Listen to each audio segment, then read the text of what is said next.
Praise the Lord, I am back. Welcome. It is Eric Erickson here. The phone number, if you want to be a part of the program, is 877-97-ERIC, 877-973-7425. We will see how my voice does today. Y'all, I got so sick last week. It was bad.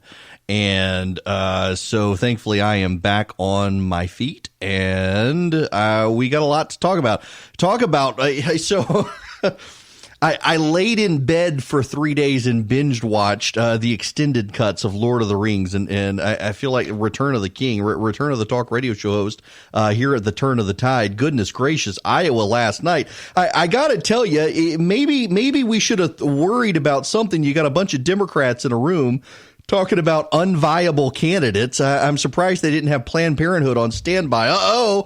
This candidate's not viable. Come on in, Planned Parenthood. It was bizarre. And then to have the absolute meltdown. Let me see if I can walk you through the state of play on this one, of what actually was supposed to happen. So what was supposed to happen in Iowa, the caucuses, the Democrats and Republicans do it slightly differently, and it'll be helpful to explain the process so that you can understand how the screw up occurred, and be the smartest person in your circle of friends. Republicans, when you go into the Iowa caucuses, they're proportional, meaning that everybody gets some level of delegates, but there's a cutoff limit to the number of delegates that can be gotten. And the Republican delegates are bound to their candidate, meaning when you go in and let's say, let's go back to 2016, you had all the candidates there, and Ted Cruz organized the most, and in organizing the most, he was able to win the Iowa caucus, surprised a lot of people. A lot of people thought Donald Trump might win, and it was Ted Cruz. And you went into the room, and the people who wanted for Ted Cruz stood in one corner, the people who wanted Trump stood in another corner, people who wanted Jeb Bush stood in another corner, the people who wanted, you name the candidate, they all stood in corners. And there was a level of viability. The viability meant you had to have at least, in some cases, depending on the precinct size, 15 people to be viable. And if you were in a group and you only had 14 people, you then realized that your candidate was not viable. So you either had to persuade someone to come to your group, or you had to go to someone else's group. And once you did that, you were locked in, and you had to support that candidate. So if you were in a group, let's say you were in a Jeb Bush group and there were 14 people, you needed 15, and Jeb Bush didn't get the vote, then you had to go to a candidate who did. And let's say you went to Ted Cruz. Well, then you were stuck. You had to support Ted Cruz the whole way through, whether you wanted to or not. The Democrats do this differently in Iowa. In Iowa, they've got the minimum viability. They've got a minimum threshold, and you can jockey for position. And in the Democratic caucus, you don't just have a first round, you have a second round. So with the Republicans, you have one round of viability. You better go find a candidate and stick with that candidate. With the Democratic Party, they go through a first round of viability. And all the candidates who make the minimum viable threshold get a first round pick. And then those candidates that don't have enough people, they then have to break up for a second round of viability and see where those people go to add to the numbers. So you can see a candidate on the second round grow. Well, here's the problem. I realize that's confusing, but what's more confusing is that what Iowa has done in the past is they count who gets what per room. So Bernie Sanders is first, Elizabeth Warren is second, Pete Buttigieg is third, Joe Biden is fourth. And they've got a cutoff period for viability between round one and round two, meaning that in round one, let's say your minimum is 15, and in round two, your minimum is 30, double the first round. So by the end of the first round, those people who don't have 15 candidates, the people who want to stay, reshuffle to other groups. And once they've reshuffled other groups, let's say Joe Biden's group had 14 people, so he was below minimum viability for the first round. Well, on the second round, he attracts some people from Amy Klobuchar and Andrew Yang, and he's able to get up more people. He's able to clear now. The second round is a 30 threshold, and he's now able to clear 30 people. Well, Joe Biden is going to get delegates as a result of that, but he's not going to get as many as the others because he wasn't in the first round of viability. It is a confusing process. It is hard for veterans to understand it and to explain it. And the Democrats decided that they they needed better, more expeditious, more capable reporting than what they had. So Robbie Mook, you will recall Robbie Mook, if the name sounds familiar for you. He was Hillary Clinton's campaign manager. He's the guy who heard Bill Clinton say that Hillary Clinton needed to be in Western Pennsylvania, Wisconsin, and Michigan, and chose instead to ignore Bill Clinton. That Robbie Mook decided that he needed to develop a software program and got Democrats to go in on board with a highly technological solution to a problem they viewed as a technocratic problem that was Bernie Sanders after 2016 did not like. And yeah, we got to circle back to 2016 again here. I'm trying to make it as easy to understand as possible, and it's still very complex. In 2016, Bernie Sanders did not like that they were giving out delegate totals. Bernie Sanders wanted actual vote totals. The problem is the actual vote totals are not how you tabulate the delegates, because Iowa has a proportional system. And so Bernie Sanders wanted three things. Bernie Sanders wanted the total votes per precinct for him. He wanted the mathematical formula to show how those votes would then translate with first round and second round viability into into delegates by precinct. And then he wanted the actual total delegates. What's frustrating with this is that there are 1,700 precincts in Iowa, 99 counties, 1,700 precincts, and you don't get a delegate per precinct. You only get 41. So there's a complicated mathematical formula that has to be used. Well, in the past, they've all done it by hand. The Democratic Party upended its process, and this is the ultimate point you got to pay attention to here. The Democratic Party upended its process after 2016 to placate Bernie Sanders supporters who believed Hillary Clinton had stolen Iowa from them. And they decided the way to accommodate Bernie Sanders, who, by the way, is not a Democrat. He's not a member of the Democratic Party. The Democratic Party decided to placate Bernie Sanders by coming up with a software solution that was designed by Hillary Clinton's team to give Bernie Sanders all of the data he wanted. They never field tested the app. The Atlantic magazine actually had a huge profile on this from a couple of months ago, that no one really knew who was in control of the app, how secure the app was, whether or not the app could sustain heavy traffic. It was never tested in a way, rigorously tested to make sure. All sorts of problems. And so they deployed it last night. The president may begin his State of the Union address tonight. And we still not know who won the Iowa caucuses. That's how bad it was. It was a catastrophic failure. As a buddy of mine on Twitter said, maybe they should have unplugged Iowa and then plugged it back in to see if that would help. The whole thing was deeply, deeply problematic. And we don't know. What we do know for certain is that Joe Biden has a get-out-of-jail-free card because Joe Biden imploded. Joe Biden's whole campaign tanked in Iowa last night. Pete Buttigieg did better than expected. And Bernie Sanders ran away with it. Elizabeth Warren was deeply impacted by it. Now, here's what happened that made things frustrating for the Sanders folks. So the Sanders people are really upset today, and they're yet again claiming a conspiracy. There are two stages to viability, as I mentioned to you. There's a first round and there's a second round. Well, when you get to the second round with the Democrats in Iowa, you can repetition and relobby. Well, they were dragging on so long because the data couldn't get out. The data wasn't getting to the state party. So Amy Klobuchar took to the national airwaves last night and began to make a pitch for herself as a second round candidate to boost her votes. Well, then that led to Elizabeth Warren and Joe Biden both doing it. That ultimately led to Pete Buttigieg doing it, which I got to tell you, some people, some savvy politicians last night noted there's a red flag issue there for Buttigieg in that he waited until after midnight Eastern time to come on stage and make a pitch for second round viability. That matters because the people in New Hampshire were already in bed after midnight. They had given up watching, and most of the people in Iowa had given up and gone home as well. The caucuses were supposed to end at 10 p.m. Klobuchar showed a level of savvy there, and then Elizabeth Warren and Joe Biden both ran out, and in the process stomped on each other. You had split screens for Elizabeth Warren and Joe Biden. It was a savvy move by Amy Klobuchar. It's not going to get her very far, but it certainly was a savvy move on her part. Well, the Bernie Sanders people are livid about it all. They believe there's a conspiracy. The Bernie bros are out to get the DNC. And again, the whole reason the mess was started is because they tried to placate Bernie Sanders from 2016. It's fascinating, though, to watch a bunch of Bernie Sanders supporters upset at the redistribution of votes in Iowa. Now, we may never know the winner. It is a huge screw up, and it does not help that we are choosing a presidential candidate with coin tosses. In Iowa, you cannot have ties.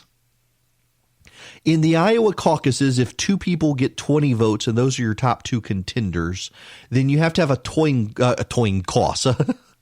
Sorry, I'm still sick. A coin toss. You got to have a coin toss. And so there were multiple precincts last night where you had to have a coin tossed to decide who the winner actually was, who was going to be first place and who was going to be second place. Really, really amazing that was how democracy had to be settled, how the vote had to be settled. And the Democratic Party in Iowa was just this huge black eye. This actually happened. I want to play for you this audio from CNN last night. An Iowa Democrat on hold with the Iowa Democratic Party trying to phone in his vote, talking to Wolf Blitzer. We'll get back to you as soon as you have more information, Jeff. Thank you.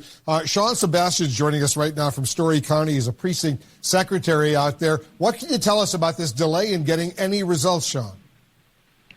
Well, Wolf, I have been on hold for over an hour with the Iowa Democratic Party. They tried to, I think, promote an app to report the results. The app, by all accounts, just doesn't work. So we've been recommended to call into the hotline, and the hotline has not been responsive. Have you gotten any explanation, Sean? Right Sean, have you gotten any explanation at all as to what's going on? No, I have not. No. I'm just waiting on hold and doing my best to report the results from my precinct. What are you hearing? I know you're listening to a conversation from the Iowa Democratic Party.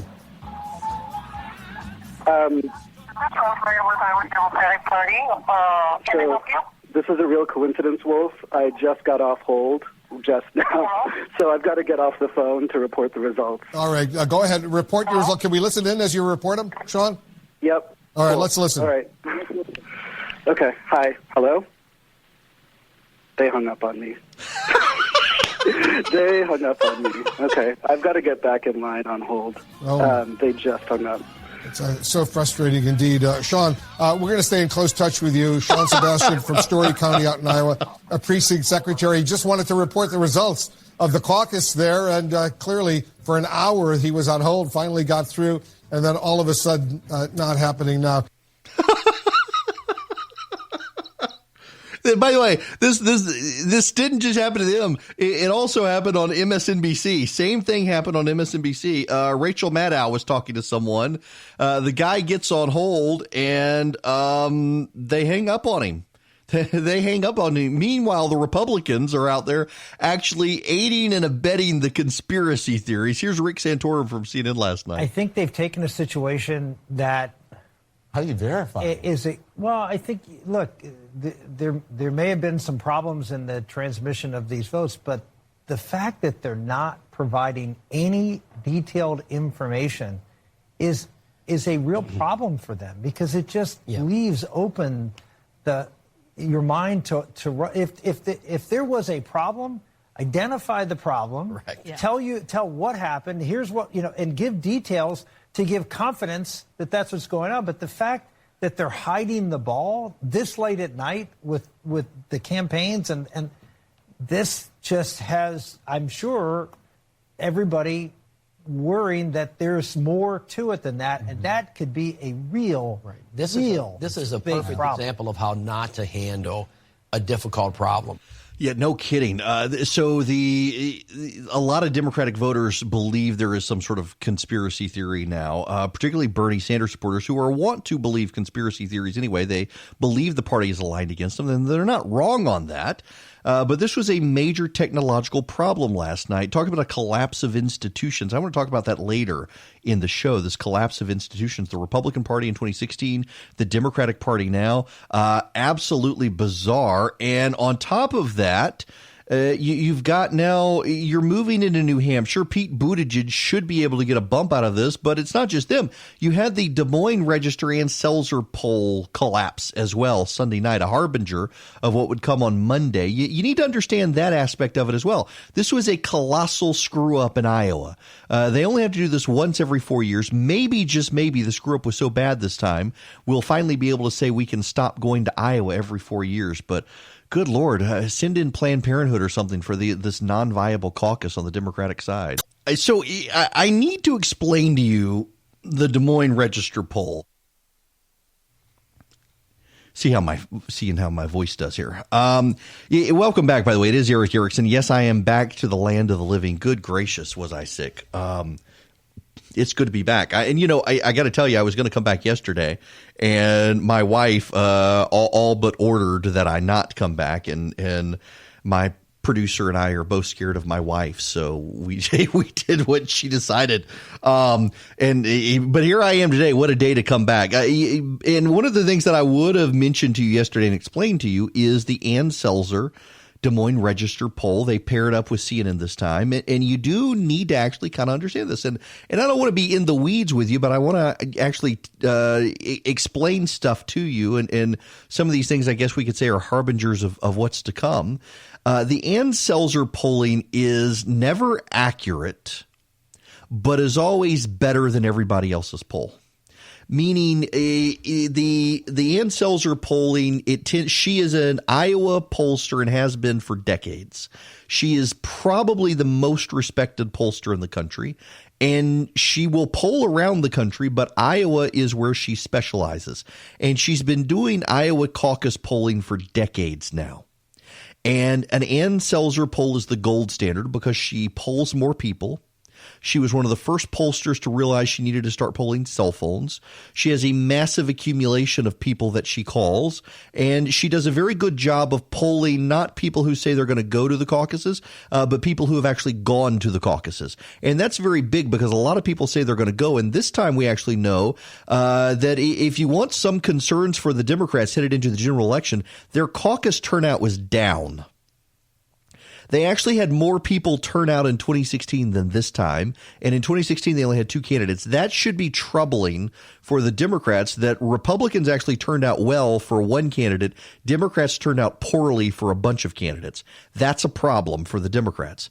But Selzer did her polling, and apparently some of the people in the call center, they use a call center. The way these polls are done, and you say, by the way, well, I've never gotten a poll. People don't call me. Well, if you're registered to vote, and your phone number, landline phone number, is attached to your voter registration, that increases your odds of getting polled. If you want to be polled, if you want to be polled, you need to be registered to vote, and you need to have your landline attached to your voter registration number.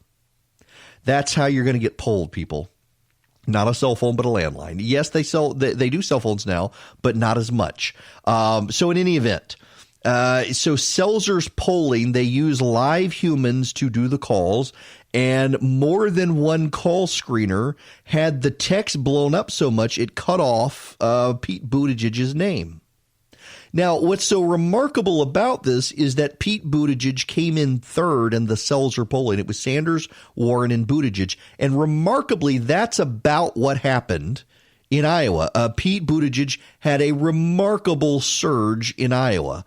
Enough so, he's calling himself the victor headed into New Hampshire today.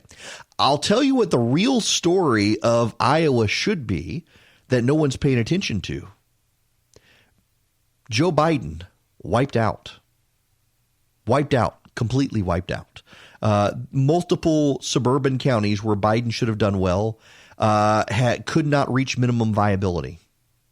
And because Iowa was such a screw up, Joe Biden can go into New Hampshire without that being the story. The story is the Iowa caucuses were screwed up, not that Joe Biden fell flat on his face and Pete Buttigieg did better than him. Buttigieg is going to be hurt by this in a way that Biden is going to be helped by this because the story is going to be about the screw up and it's going to overshadow how everyone did. We may not actually know. Remember, it was a week after the 2012 caucus that we learned Rick Santorum actually beat Mitt Romney. It's going to take a while for this to percolate. And meanwhile, Joe Biden's going to be able to go into New Hampshire without having to have Iowa over his head. It is Eric Erickson here across the state of Georgia. The phone number, you want to be a part of the program, want to share your thoughts on the Iowa caucus, 877-97-ERIC, 877-973-7425. Let's roll the Pete Buttigieg tape here if we can. Buttigieg went on CBS this morning to claim himself the winner. If I can, you bear with me one second. It is internet issues this morning here in the studio we've been having. Here we go. The Sanders campaign also saying they're essentially victorious. There are people online saying that your claim of using the V word is, I think the hashtag is mayor cheat. In retrospect, do you think it was a little premature to take the stage and use the V word? No, I mean, looking at what happened last night, looking at all of the data that we've got, it was an extraordinary night, and we are absolutely victorious coming into New Hampshire. I mean, this is a campaign that when we launched a year ago, people said, you're not a senator, you're not a national name. What business does somebody from a mid-sized city in the middle of the country have running for president? Said we shouldn't even be here. And now, here we are in the position that we are in, coming into New Hampshire for what we think will be another historic night a week from today. Yep. Yeah, mayor cheat. That is the hashtag that is trending globally right now on social media, mayor cheat, for claiming victory. It appears he might have come in third place behind Sanders and Warren. Guy on Twitter who I follow just tweeted this out. Pete Buttigieg, assuming himself to be the winner of a massive in-house process meltdown, is very on brand for a management consultant. That it is indeed. Here's Van Jones about what Buttigieg pulled off last night, which actually is impressive. I think it's history because you have a gay man who did the impossible. If he's number one, if he's number two, that's a big deal. He talked to his husband. His husband came out with him. That you've not seen that before in American history on a primary night, a caucus night, and that was a huge deal. And he deserved for the numbers to be running below him while he was giving that speech. Right. He got robbed of that, and I think it's terrible. I think Biden got an undeserved lifeline tonight because, again, I think an amble was about to drop on his head, and he got a chance to kind of scoot away like Wile E. Coyote. But I'm going to tell you, from my point of view, this is the bounce that he deserves, all the stuff. Your prediction is more true. Smirkanic said, hey, listen, whoever comes out here good tonight's not going to be able to enjoy it. We didn't know how true it was going to be, but I just think it's worth just taking a moment to acknowledge history was made tonight. We had a gay American get that close to either first or second, give a speech like that, and it's important, and it should have been. It is, and we did see enough. Listen, he's right. There is a level of history here with Pete Buttigieg, a millennial gay mayor from South Bend, Indiana, coming in third, it appears. Iowa is never good at predicting ultimate winners, but Iowa is very good at wiping people out, and Iowa should wipe out Joe Biden. And Joe Biden is the guy I've said all along. I think Biden's going to be the nominee. And it's looking like it's his race to lose, and he's going to lose it. It's fundamentally looking like he's going to lose it. It was an absolute meltdown. And part of the problem that they're going to have to deal with as the Democrats is what to do with Joe Biden versus Bernie Sanders. And meanwhile, out there, you've got Mike Bloomberg. We haven't even gotten to Bloomberg yet. We need to get there. But listen to Chris Cuomo last night about the Bernie Sanders situation. Right, Ryan, you make a lot of good points. And one of them is, they changed the rules and streamlined the process because of what happened the last time to Bernie Sanders. So if anybody wanted to come out on top, if he finished at the top here tonight, that's one more day of being on top. That's one more day of momentum. It's one more day of raising money and attention. And he has been denied that by this process. But we'll see. New Hampshire just days away. he is denied the process. He is denied the victory, just as Joe Biden is protected by the collapse. And that's where some level of this conspiracy theory is coming in on the Democratic side among the Bernie bros. That and by the way, let me just say out of the gate, I don't believe this. I don't think it's true, but it is certainly beginning to buzz online in certain corners of the internet among Bernie supporters, that they saw that Biden was collapsing, and so they pulled the plug on the app, that it was designed by Hillary Clinton supporters. They don't like Bernie. They screwed him in 2016. They're out to do it again in 2020. And so they did everything they possibly could to undermine him. And in so doing, were able to pull the plug on the app, collapse it, crash it, make it not work so that no one would notice that Bernie Sanders was winning and Joe Biden was losing. There is your conspiracy theory of the day. By the way, it does not help that I can't laugh too hard or I'm going to have a coughing fit here, but it actually is really funny. The company that designed the app, the Hillary Clinton forces who designed the app, the name of the company, Shadow Inc. That's right, Shadow Inc. Meanwhile, there's happening right now. President Trump, according to Gallup, has hit 49% in approval, the highest it has ever been for the president's approval rating, as the Democrats have this meltdown. And this is a pretty amazing week for the president when you think about it. You've got the Iowa caucus meltdown. And again, it is, you got to understand that this was a downturn. They were expecting a highly energized, highly mobile, highly excited, highly passionate, highly angry Democratic base to show up and vote at the Iowa caucuses last night. And what did they get? Depressed turnout. Fewer people showed up for more candidates last night than in 2016. The number of new people who showed up was less than what they were expecting. And here's another interesting thing. Only 18% of the people who showed up at the polls, according to the entrance polling, which aren't super reliable but are fairly good, but only 18% used Twitter actively. That's actually an interesting data point when so much of the political press, particularly on the left, is fueled by social media. So much of the coverage that you get on a day-to-day basis now in the media is generated in large part because of reporters on social media, and the people who went to the polls in Iowa last night at the caucuses aren't engaged in social media.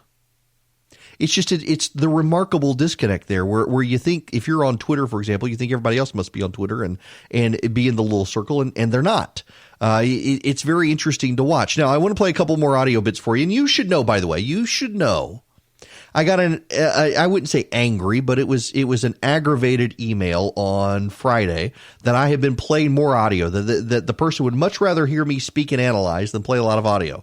And I said, I'm sorry. I've been losing my voice, so I'm playing audio to compensate for it. And that to some degree is, but there actually is so much to wade through. And I also don't want to steal the points that other people have made. And there are things you need to hear in order to digest the calamity of what happened last night, including this exchange on Morning Joe this morning. What is wrong with the Iowa Democratic Party? Again, this is a party who botched the call 4 years ago, rushed it when the media was shocked that they would be so transparent. And now they get on the phone for 74 seconds. The world's watching this. We're not being melodramatic. For a year and a half, American politics has been focused on this moment. And the Democratic Party has a crappy app. And they say, well, nothing happened to the app. But then you're hearing the reports that something did happen to the app. Was there election interference? Did somebody try to hack into the app? Was it just pure incompetence? Is the information lost? Did they lose the information? Is it gone? Why were they only on the phone for 74 seconds when they should be holding 2-hour press conferences explaining to America and the world what happened? Wow.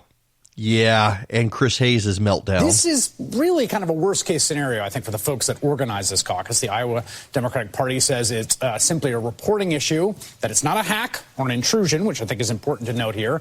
And I think it's also really important to stress that there is a paper and pencil record, right? This was not a secret ballot. This is the opposite. The data exists. The data, in fact, was collected very publicly, with the utmost transparency, meaning people read out the results to a room full of people, often with cameras recording or broadcasting. We saw all that on air. So there is, at least in theory, there's a checkable record.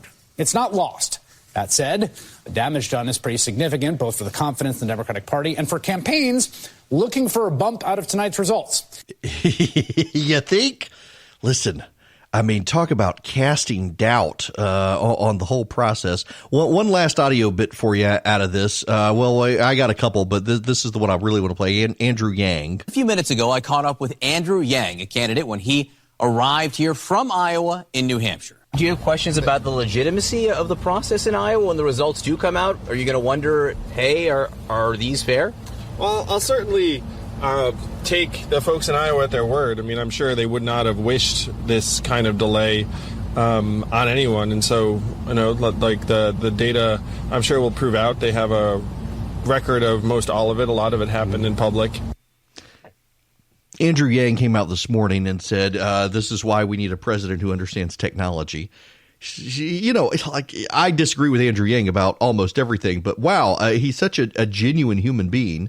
And it's nice to have a normal person out there, a seemingly normal person running for president, even with some of his kooky ideas. He's not angry about it. I mean, my goodness, the guy is running for president of the United States. No one knew who he was 6 months ago, and he got delegates out of Iowa last night, which is fantastic for him, or at least potentially got delegates out of Iowa last night. We don't actually know, and that's kind of the funny thing here. The president's going to have the State of the Union address tonight. He'll be acquitted of impeachment tomorrow, and we may not know who actually won Iowa until next week. This very much reminds me of 2012. Actually, when I got that was my first Iowa caucus. The first one I'd ever been to was in 2012. Mitt Romney versus Rick Santorum. And that night, Mitt Romney declared himself the winner, and it became very obvious in the overnight hours that Rick Santorum had actually won. And Santorum's party was just jubilant. By the way, that was also my inside peek at the American political media, which was actually somewhat funny. I was sitting next to a very prominent national reporter who was at a different network at the time. And there were two prominent reporters for this network, both of whom were vying to be anchor at that network. And the one I was next to was the one who knew everything, but was not the pretty boy. And I will never forget, Charlie knows who I'm talking about. I'm not going to say it on air, but I'll never forget that I'm sitting next to the reporter, who's a brilliant reporter, by the way, scrupulously fair, wonderful human being. And they're asking him questions in his IFB, that's the little earpiece he wears. And they're asking him questions for the other guy. And he just explodes in expletives that he is not going to do the other guy's work for him. If the other guy wants the anchor position so bad, he needs to learn how to do his homework and learn politics so he can say something about it instead of having everybody else do his work for him, because he's eventually going to have to be called and just went on this tirade. And all the people at all the other networks were kind of staring at this guy thinking, ooh, that's probably not a good thing. It was only a few months later that he left that network. He's now in a better position, but wow, it was something. So we're at the Santorum thing, and this, interestingly enough, it was also when I decided I didn't much care for Rick Santorum, because we're at the Santorum event, and Santorum kind of has this man of the people attitude or persona, and I saw him deeply belittling staffers at this hotel, and then a reporter went up and asked him a question, and he just tore into the guy for no reason. And the reporter was just as nice as he could be. And Santorum says he'd already given the information to a different network. And the reporter was trying to explain, sir, that the different network isn't going to share this with us.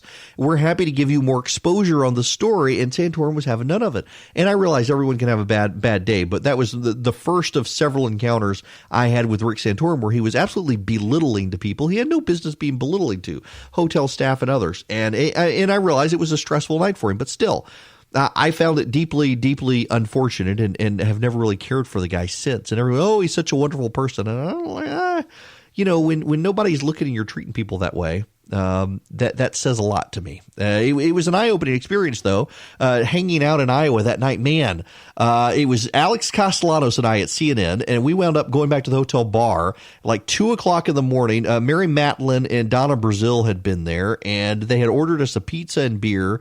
The bar had closed, and so they're sitting there with warming beer and cold pizza. It is like 5 degrees outside and snowing. And we're hanging out until 3 o'clock in the morning, drinking and eating, stale beer and cold pizza. And then I realized, I got an hour and I got to be back on TV, and I haven't even had bed. I hadn't gone to bed. It was an exciting time back when I was young and could do stuff like that. Iowa, it is a heck of a thing. And the meltdown last night, that's going to have reverberations throughout this democratic process because, Iowa's got to have delegates. And by the way, just so you understand, the votes have been counted in Iowa. Each precinct tabulated the results. The app was about transmitting those results to the state party. So they can do a manual count. They've got the votes. It's not like the vote has been hacked. Each precinct actually does a handwritten ballot of all the numbers and does the math and everything on the piece of paper. All the app was designed to do was to efficiently transmit that data to the state party. And it completely broke down. It's amazing. They tried to be so transparent that there's no transparency at all now because the app crashed. And yet they have the data, so they'll be able to give the delegate totals. The problem, though, is that the candidates were hoping for a bounce out of Iowa, and now the only story out of Iowa will be the gross incompetence of the Democratic Party. Hello there. It is Eric Erickson. The phone number, you want to be a part of the program, 877-97-ERIC, 877-973-7425. I'm going to sneeze, aren't I? Getting over this cold. Thank God for a mute button. Oh, man, I hate being sick. The big winner last night? The Electoral College. The Electoral College. Gracious. The Electoral College holds up. Can you imagine having a national election run like the Iowa caucus? The Electoral College matters. And that's why. Listen, I could spend all day on the Iowa caucus, but there's so much other news, stuff to catch up on from when I was out sick and stuff coming up, the State of the Union. The president's going to be acquitted in the Senate tomorrow. Joe Manchin coming out in favor of censure. And we got Georgia news we got to talk about as well, including the Kelly Loeffler, Doug Collins race. Man, that is already getting nasty. We'll get into that. But before I do anything else, I want to mention something. Some of you who listen to this program, regardless of where you are in the state of Georgia, will know the name Grover Sassman. He, the oldest continuously owning Harley dealer in the country, is in Macon, Georgia, the Harley dealership there. And Mr. Sassman, Grover Sassman, passed away the other day. His funeral will be today. A World War II veteran. He went in ahead of MacArthur to make way for MacArthur in the Philippines, to make headway on the beaches. And was a mechanic in the Marines, a sergeant, put together 2 planes, Corsairs. He was a mechanic on Corsairs in the Pacific Theater. He put the front of one and the back of another together, 2 planes. The back of one and the front of the other were damaged badly. He knew they were going to shove them overboard an aircraft carrier, and so he worked tirelessly to put together these 2 planes, the front and the back, to get one viable plane out of 2 others. to help with the invasion, and he pulled it off. I interviewed him back in August. I played part of the interview before. Just a fascinating person, and to the end, his mind was sharp as a tack. He could tell you the difference in Corsairs. They flew one into Macon in August to the Middle Georgia Regional Airport, and he could tell it was a 3-blade Corsair. Apparently there were 3-blade and 4-blade Corsairs, and he could tell the difference between the two, and it was describing to the pilot the difference between how they sounded. Just a remarkable human being. Came back after the war, moved to Lakeland, Florida. Mr. Davidson from Harley Davidson asked him to move down there to open a Harley dealership. Then was headed up to Charlotte, North Carolina to open one. Got stuck in Macon, Georgia, and Mr. Davidson said, well, you know what, open one there. And he did, and it's been around ever since. He was a heck of a man, true American patriot. He'll be buried this afternoon in Macon with military honors. We're losing our World War II veterans at such a pace now. There are none left of World War I, and fewer every day of World War II. And it's nice to remember these lives of people who came home after the war and helped build this country into what it was. And he did here in Georgia, selling a lot of Harleys to a lot of people, including my wife, who now has her Harley Fat Boy that she rides the countryside with. When we come back, the State of the Union address is tonight. What should we expect? Hello and welcome. It is Eric Erickson here, the Eric Erickson Show across the state of Georgia. Thank you to Alan Sanders for filling in for me on Friday and yesterday while my voice came back. Still recovering from whatever it was, but man, I went to the doctor on Friday morning. They tested me for strep and for flu, said I had the symptoms of both and tested negative for both. And my doctor was actually out of town. It was the nurse, and wanted me to do ibuprofen and pseudoephedrine and Mucinex and the like. And by Friday afternoon, they called and said, hey, we're calling you in antibiotics and a steroid pack because that seems to be doing the trick for people. So I got no idea what I've had, but holy cow, a lot of people have had it, and it was just awful. Thank you. A number of you have emailed to check in. I appreciate it very much. I am doing on the mend, at least. Now, we got a lot we got to talk about beyond Iowa. I will take your phone calls on all of that. The phone number here, if you'd like to be a part of the program, 877-97-ERIC. That's 877-973-7425. Happy to have you call in. But let's get real quick to the State of the Union, which will be tonight across, the nation. We will hear all about it, I'm sure. This is a good week for the president, actually, when you think about it. You've got the Democrats, a failure in Iowa last night for the world to see. The people who want to run your health care and the economy couldn't even run a caucus last night in Iowa. You've got they will throw out impeachment tomorrow. He'll be acquitted of impeachment tomorrow. It's fascinating to see the Democrats say impeachment is forever, but somehow acquittal is not. He will be acquitted tomorrow in the Senate. Lisa Murkowski saying she will vote to acquit the president. She thinks what he did was wrong, but not impeachable. It's amazing. The media doesn't want us to have nuanced standards anymore. The media used to be really big into nuance. Not anymore. Not when it comes to this president. You're not allowed to have nuance. He's either guilty of sin or he's not. And if he's not, it's because you're a hateful bigot protecting him because everybody knows he's guilty. As opposed to what he did was wrong, but it's not impeachable. It doesn't rise to the standard of impeachability, even if you don't think he should have done it, which is actually a fairly good standard. And by the way, it's one the Democrats employed with Barack Obama when it came to things like Fast and Furious or when it came to the IRS, that it was bad. It shouldn't have been done. It sets a dangerous precedent in the future, but it's not impeachable. Of course it's not impeachable. That's why so many people don't take the media seriously and stuff like this. And then, of course, there's the State of the Union tonight. Now, I've got to tell you, I hate the State of the Union. I've never particularly cared for the State of the Union, but it's just gotten worse over the years. He really should deliver it in writing, but of course he wants the spectacle tonight. Democrats some of them are thinking of boycotting the address because they don't want to be there with him as he gives the State of the Union address. They're afraid he's going to go on offense against them, and he should, frankly.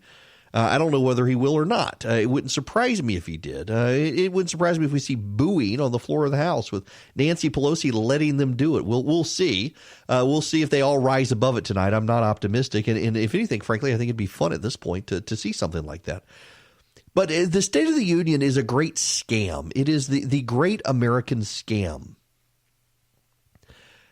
I started covering the State of the Union for CNN back in 2000. In fact, let me tell you a funny story. You all can have a laugh at my expense. Can't believe I'm telling you this. Yep, we're going to go there because my wife's not listening right now. Although she would probably want me to tell you. So my very first State of the Union covering it on television was for CNN in 2010. I worked for CNN from the end of 2009 through the president's inaugural in 2013, and then moved to Fox in 2013, where I was until the beginning of 2018. And hilariously, I got my first paycheck from CNN, and it was way more money in one paycheck than I had ever made in my life. Being on TV paid well. So I get this check from CNN. And the first thing I did is I bought a new car. I had a falling apart car. I mean, it was bad falling apart. And there literally was duct tape on part of the car. And so I went out and I got a new car. I got a brand new Toyota 4Runner. Well, I missed that car. So, man, I loved my 4Runner. But I got that, and I got a big green egg. I wanted a big green egg. I love to cook. I wanted a big green egg. So I got a great big green egg, got the wooden table. I got to get a new wooden table now. But I got the big green egg. Well, if you've never used a big green egg or anything like it, those sorts of smoker grills, you've got to burp the big green egg if you're grilling. Now, what I mean by burping is you got to raise the lid just a little bit to allow air in to start the flame, because if you just open the lid, the way it contains itself is it suppresses the flame. It's hot. There's enough air circulation for the coals to glow and to burn 400, 500, 600 degrees, but there's not a flame. So if you were to open up the big green egg all the way, initially the air would hit it and you'd have this huge fireball come out. So you got to burp it. It's kind of like a backdraft. If you've ever seen the movie Backdraft, you've got to be careful when you open it. So you open it just a little bit, and you get air in there. It causes the flame, and then you open it all the way, and you're not going to have this big fireball. I knew this. So I'm using the big green egg for the first time. I'm grilling burgers. This is the day I discovered, after buying the $1,000 big green egg, my wife doesn't like the flavor of charcoal. So I use the big green egg still, but only for smoking. For grilling, I use a gas grill. But anyway, so I raised the lid. I bought the big green egg. I intended to use it. I had to fly out to CNN, to Washington the next day to be on CNN for State of the Union. And I raised the lid, I burp it a little bit, I lower it, and then I raise it again, and poof, big fireball comes out. I thought, my goodness, my knuckles are singed. And I go inside, I carry the burgers in. And I keep thinking, these burgers don't smell right. They smell like hair. Could not figure out what was going on. And again, I got to be on TV the next day. I'm flying out the next morning to Washington for CNN. And I set the burgers down in the kitchen, and then I go in the bathroom to wash my hands. And I realize I don't have any eyebrows.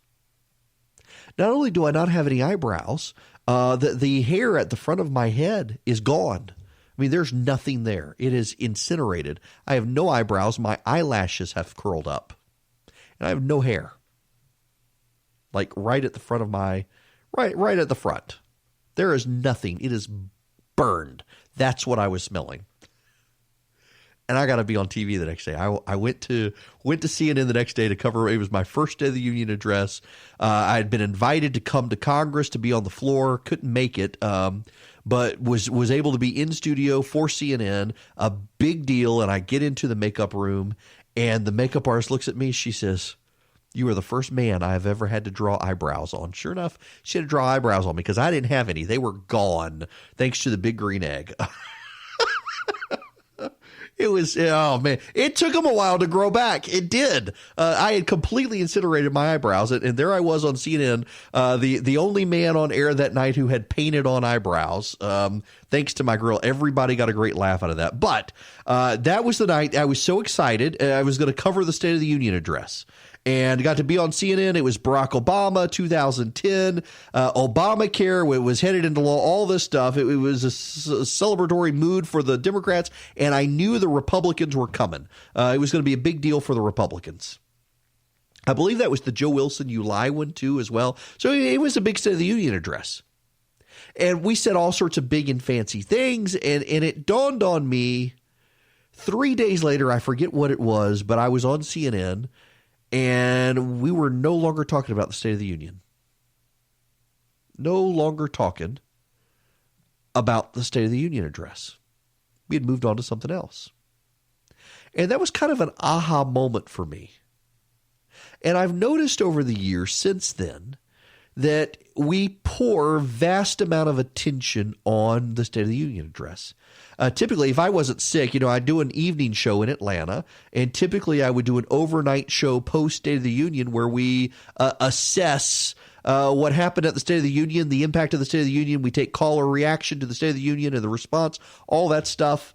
We pour our energy into it. It's a big media moment. Everybody has a fancy graphics package. You got all the people go to Capitol Hill. Everybody gets dressed up. The president comes in. It's pomp. It's circumstance. They follow the motorcade down Pennsylvania Avenue. And 3 days later, we're talking about something else.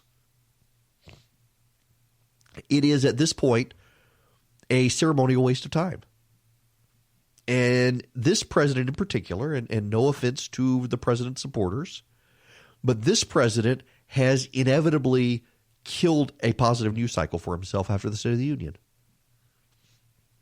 If you'll remember last year's State of the Union address, I think it was last year's State of the Union address, the president of the United States gave an impassioned plea for border security, and he highlighted families who had members of their families that had been killed by the MS-13 gang.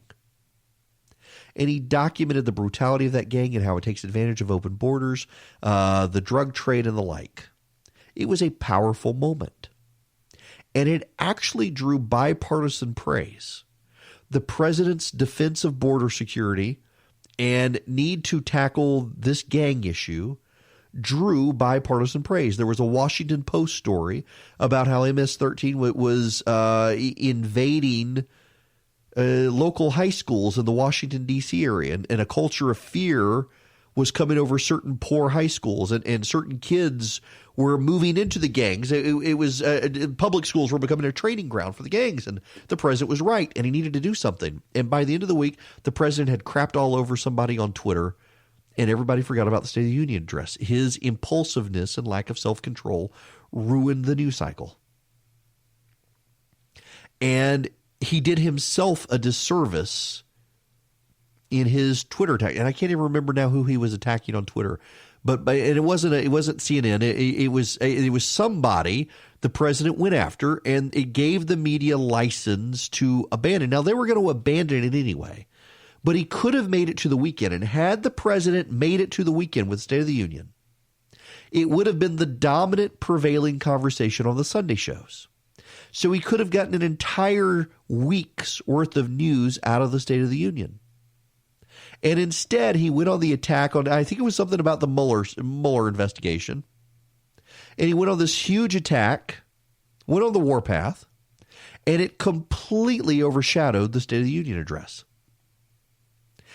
And increasingly this happens. And it's not just this president, even the last president, Barack Obama, and before him, George W. Bush.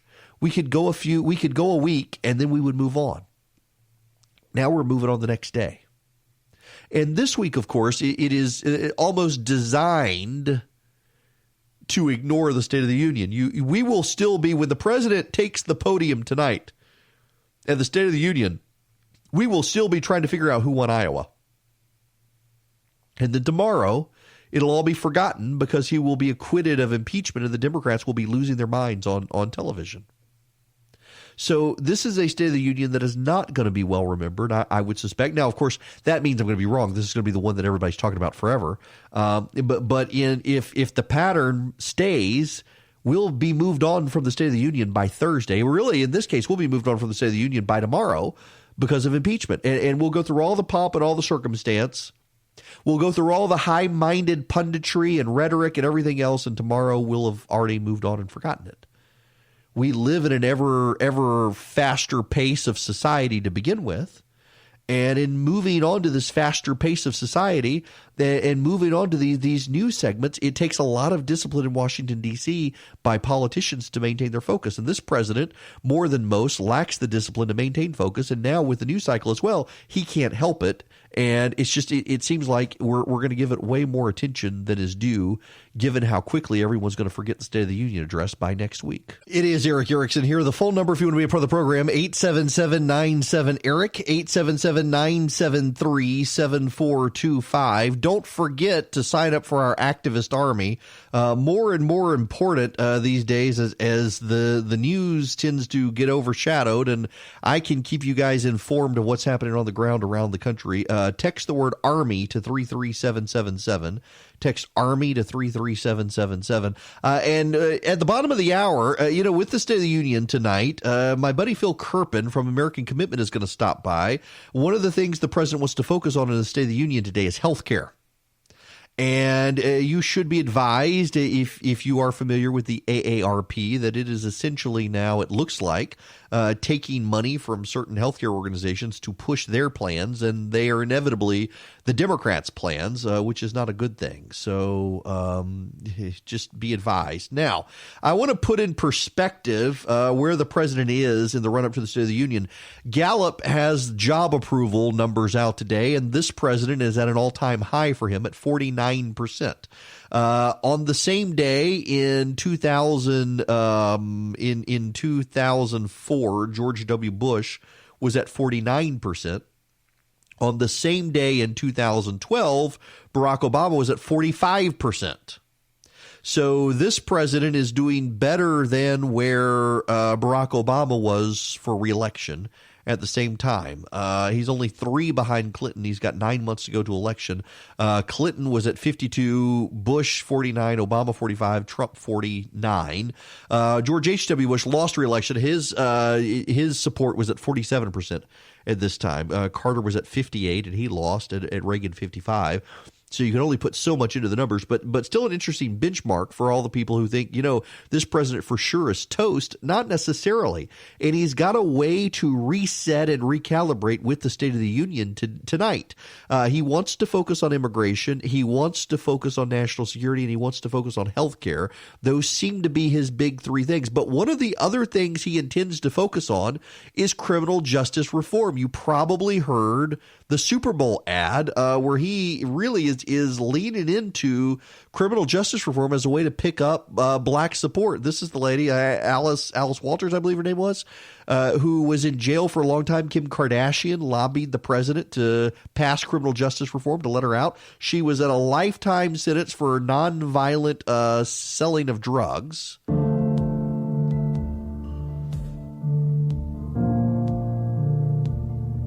I'm free to hug my family. I'm free to start over. This is the greatest day of my life. My heart is just bursting with gratitude.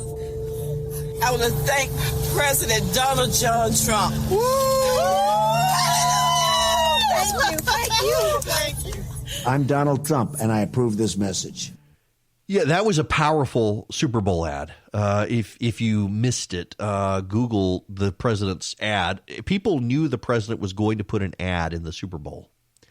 And virtually every person thought in the commentariat that it was going to be a rally the base ad. No one was expecting a criminal justice reform ad, particularly one that focused on black voters. The president came to Atlanta earlier this year and said he was going to make a real play for black voters. Now, interestingly enough, every president says that's what they're going to do. And few of them actually do. And this president, if there's one thing we've learned about this president, he is very good at keeping his word on these things. When he says he's going to make a play for a particular group of voters, he makes a play for that particular group of voters. And he wants to use criminal justice reform as a way to make an impact with black voters. Now, I got to tell you, the prevailing sentiment out there is, well, he's not going to be able to. I don't think that's true. And even if it is, he only needs a couple of percentage points. If the president can pick up a couple of points of black voters, he can offset any loss of support that he's already had on his side. He can replace part of his base with someone else's base. And particularly Bernie Sanders, an atheist, socialist, communist guy from Vermont is the Democratic nominee. Depending on who his running mate choice is, you may very well see a significant portion of black and Hispanic voters both go to the president. Now, I realize that where you're convinced that the president is racist, you laugh at that and say it's impossible. But I'm telling you, the data is there for this president to be able to make a play in a way that few others have been able to make. And it's going to be interesting to see if this is his first message for re-election on the national stage. It's going to be interesting to see how his message translates when it comes to the State of the Union tonight. It is Eric Erickson, and yes, as the voice says, as JJ says, you can call in. We do take your calls, 877-973-7425. I will send out another recipe. Y'all got the red beans and rice last week. I'll send out another recipe tomorrow. If you want to be on the recipe list, and this list is not for sale. You're not going to get spam. You're just going to get a recipe, maybe once a week if I remember. You text the word recipe to 33777, and it's just a recipe. And the reason I send out a recipe, I know it sounds silly, but I am increasingly convinced that we have become such isolated people that trying to encourage people to take a simple recipe and cook it at home with your family or break bread around a table is actually a good, healthy thing for society. So I started seminary a number of years ago. This is not where I was headed, by the way, but here we are. I started seminary a number of years ago. And I did so because I kept being asked to preach on Sundays, and I felt uncomfortable not having been to seminary and yet getting asked to preach. And it's been a deeply rewarding experience. I've had to take off 2 semesters to get the show off the ground, and I'm ready to go back. But one of the things in taking the prophets class, I really fell in love with the book of Amos, but also renewed my appreciation for Jeremiah. Isaiah gets all the hype, and obviously for obvious reasons in Scripture. But man, Jeremiah 29:7, seek the welfare of the city in which you're in exile and pray for it, and there you will find your welfare. It really struck a chord with me as a political activist, frankly, because so many people get so worked up about Washington, D.C., and the reality of the situation is that in Washington, D.C., you're not going to find your welfare. It's not a place. Washington is not a place that's going to affect your life as much as your local community. And I feel very strongly that as a political activist, we need to work more in our local communities for the welfare of our local communities, for the benefit of our local communities. And part of that is just getting to know your neighbor. And so that's one reason I do this recipe list is just break bread. Even if it's with your family or your close friends, break bread and get to know people. So text the word recipe to 33777 if you want to do that. Now, I want to actually get on the phone here with Phil Kerpen from American Commitment. Phil, how are you? I'm great, Eric. How are you? I'm great. Thank you for doing this. Perfect timing, too, with the State of the Union today. I was just actually talking about it in my last segment that it frustrates me in that the president gives this big thing. We treat it as some great thing, and then by 2 days later, we forget it. I know one of the things he wants to talk about this year is health care. And I know in fact, I've already seen ads around in the run up to it on the news networks that the AARP and others are pushing particular health care plans. And I'm always struck how it seems like it's all the Democrats' plans that they push. Yeah, it's interesting. That AARP ad, sort of quasi praising Trump by using last year's State of the Union, where he called for lower drug prices to push Nancy Pelosi's price control bill, which is what that ad is doing, although they're kind of subtle about it. It's pretty clever, especially for the Fox audience. They know what they're doing, right. No question about that. But, the thing about AARP in particular that's really interesting that not a lot of people understand is they make most of their money selling health insurance products and selling the products of one company, United Health, that they have an exclusive deal with. And every time they sell a United Health product with the AARP brand on it, they take 5% off the top. They call it a royalty, because if they called it a commission, they'd have to register as an insurance broker with all the states and be regulated and everything else. So they call it a royalty. They make $600 million a year doing that. And the health insurance industry, and United Health in particular, has discovered that they can use AARP, their business partners that they're making $600 million a year for, as sort of the public-facing arm of their political advocacy efforts. And so, as they ramp up their efforts to push the Nancy Pelosi prescription drug price control bill, they're putting the AARP forward as kind of the public-facing brand on that. And there's going to be a health care bill this year because when they did the year-end spending bill last year, Nancy Pelosi very shrewdly set an expiration date for a lot of the health care programs, a lot of the Medicaid programs, other health care programs, of May 22nd, while everything else was extended for the full year. And so there's going to be a must-pass health care bill before that May 22nd deadline, and she's betting that she can get some version of her prescription drug price control plans and maybe some of the other Democratic health care priorities into that. And the president, who won't dare oppose something that is framed as lowering drug prices, she thinks would actually sign it. So she's trying to get maximum leverage here. And that's kind of what's going on with this stuff. And, I disagree with her whole concept of price controls as the way to lower prices because, developing new drugs is extremely expensive. Mm-hmm. The private sector spends about $180 billion per year on R&D. It costs on average now over $2 billion to bring a new drug to market. I would like to see policies to make it less expensive to develop new drugs and bring them to market. But rather than do that, the Pelosi approach, the bill that the House passed, and no one noticed when they passed this, Eric, because they did it the same week that they voted impeachment out of the House, and they did the USMCA, and they passed the drug price control bill with literally nobody paying attention. But her bill they call it a negotiation. You tell me if this counts as a negotiation. I love the use of that word. Here's how the negotiation works in the Pelosi bill. The government sits down with the drug manufacturer, and they say, this is what we think your price should be. And, you don't have to take our price. You can take it or leave it. But if you don't take our price, you're going to be taxed 95% of your total sales of that product for the last year. Wow. Not even your profits, your total sales of that product for the last year, 95%. So in other words, a way more than 100% income tax on that product if you don't take the government price, which essentially means the government will set the prices. Now, in the short term, that's probably a huge positive politically because the price of drugs would go down dramatically if government bureaucrats and politicians are setting them at whatever they think the price should be. But you're not going to get new cures as a consequence of that. And the Council of Economic Advisors looked at this. They found we get 100 fewer cures. The Congressional Budget Office found that private sector R&D would drop from $180 billion a year to $80 billion a year. So it would drop by $100 billion, more than half. And given how those estimates always are wrong, it'd probably drop even more than that. Well, yeah, I mean, who knows? I mean, the thing is, if you destroy the incentive for private sector R&D, you're going to have to replace it with something. And well, Bernie Sanders, at least to his credit, says government could do it all. We'll just have, we'll increase the NIH budget by a factor of 10. I mean, even if you could somehow come up with, $2 trillion or whatever it would be to replace the private sector R&D you destroy with government research, it's unlikely it would be as effective and efficient as the private sector with competition and capital markets and everything else. Well, in that regard, so my wife's got a genetic form of lung cancer, and she depends on a pill she takes every day, and our out-of-pocket cost, if we didn't have insurance, would be $20,000 a month for this pill because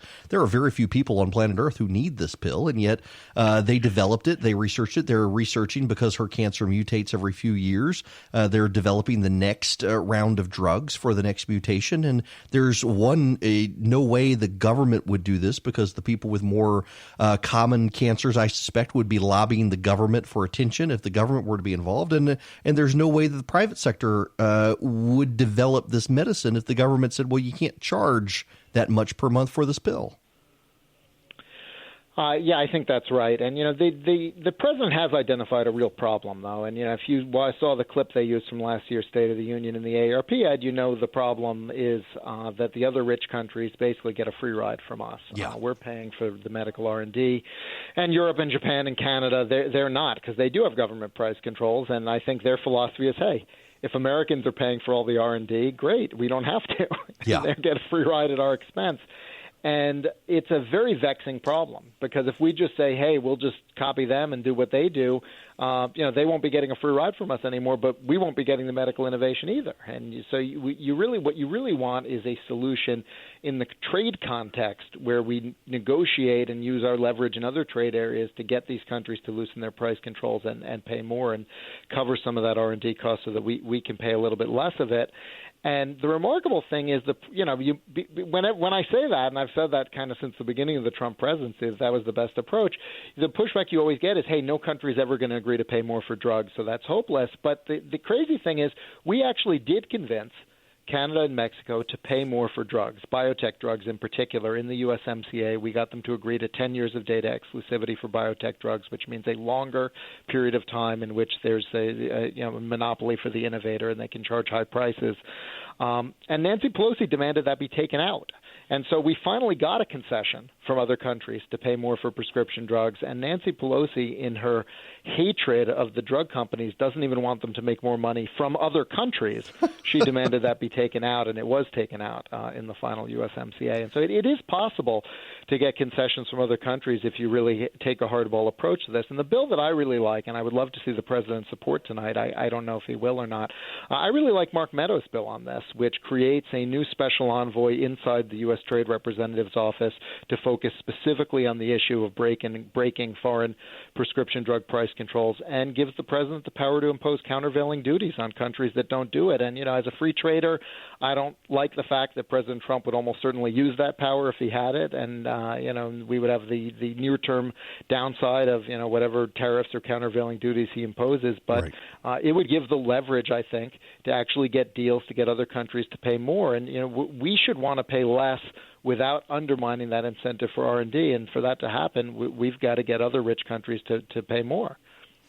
Well, yeah, and I think you're offering a good solution there if the president and the administration will be able to push it and also try to overcome some of the Democratic obstacles there. As far as that goes, with the Democratic obstacles, it seems like they are lined up solidly behind government price controls for healthcare, and the real divide is on the Republican side right now. And what do you see as getting Republicans unified behind something to push back on?